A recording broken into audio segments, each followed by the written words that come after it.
For many years, Israelis were unwilling to accept the idea of a Palestinian state for fear of what threat that may pose to their security. The concern was that this state could become a terrorist stronghold that would threaten the people of Israel. And by having to withdraw from the narrow borders that Israel already holds, it would find itself close to the same lines as it did in 1967, where at its narrowest point, Israel was only 9 miles wide. Israeli Prime Minister Yitzhak Rabin in 1993 began the process of negotiating a two-state solution, and ever since it has been the official policy of the government of Israel to pursue a policy in which Israel would withdraw from parts of the West Bank, in addition to the 100% of the Gaza Strip it has already given up, in an effort to bring about the establishment of a Palestinian state. But even as they've accepted the idea of a Palestinian state, there is still considerable danger. We don't know how secure that state will be. After seeing the unrest in Egypt, for example, we have to consider whether 10 years, 20 years, 30 years from now, the Palestinians will still be willing to live in peace with Israel. That the leadership of today may be replaced by more hardline or anti-Israel leaders in the future.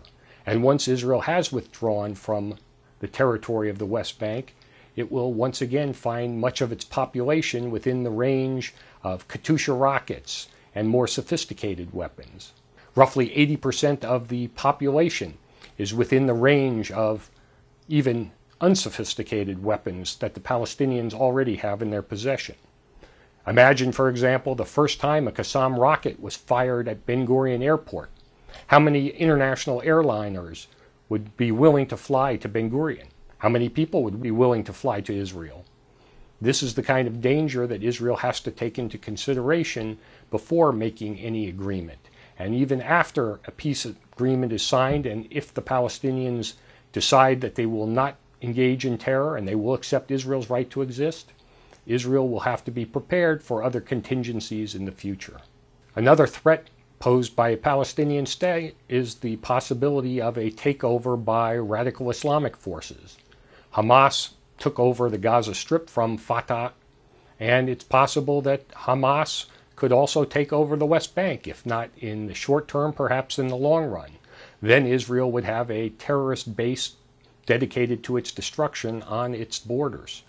This is one more reason why Israel will insist on ironclad security guarantees before it makes any territorial compromises. Nevertheless, Israel has been engaging in negotiations in the hope that that kind of an agreement will yet be signed, even with all the risks entailed.